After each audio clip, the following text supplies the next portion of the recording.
Welcome back to Cooking on the Farm. This week we are cooking in Thailand, if you haven't noticed. Doesn't it look like Thailand right here?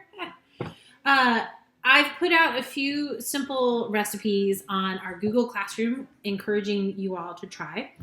And it really made me feel like I wanted to flex my culinary muscle. So I'm going to make Pad Thai today. And I'm making Pad Thai from one of my very favorite books, and that is Puk Puk. So this is Andy Ricker, traveled through Thailand a lot, learned Thailand, fell in love with Thailand, and came back to Portland and started this really awesome, small, funky restaurant, which has now become world-renowned. And he has a very challenging but awesome recipe for Pad Thai. This is our family's favorite Pad Thai now. It's different and pretty complicated.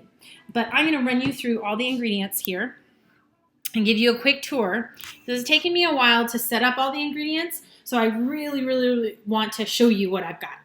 So first off, I have these, which are medium-sized dried shrimp. We get these from our local Asian market, and what we do is give them a quick rinse, and then we actually toast them. So these are kind of crispy. I don't know if you can hear that, but it just adds this layer of kind of funkiness, which is delicious.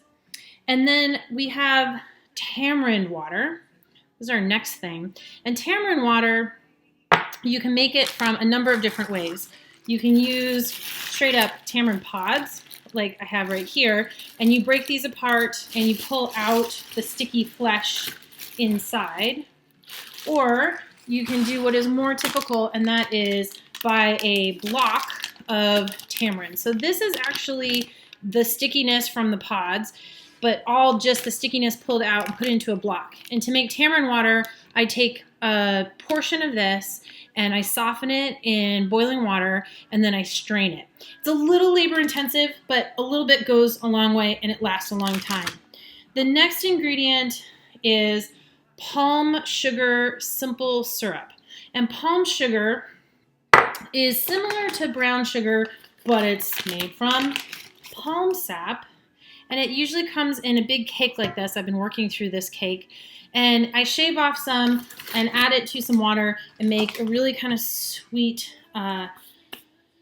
simple syrup. And then the last part of our sauce for the Pad Thai is a Thai fish sauce. There's some opinions about this. Last week I was cooking Vietnamese and I used 3 fish, which is a great Vietnamese one. This is the Thai one that I like to use.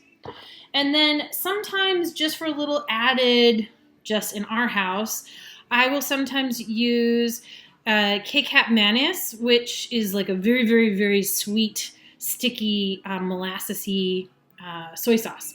But I don't know if I'm going to use it tonight. So that's the sauce. Now we have for the stir fry.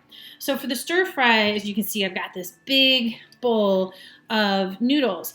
This is similar to the noodles I shared last week. So last week I was doing the noodles for pho, and these are the same brand of semi-fresh noodles. Like I said, we keep lots of bags in the fridge.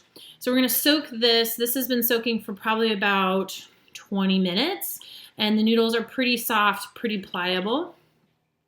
We also have, we do use pork fat for cooking the Pad Thai. And this I got from a local market in Burien a while ago. And then eggs. So fresh eggs straight from our chickens are the best. And tofu. Now this is pressed tofu. I have the rest of the container here.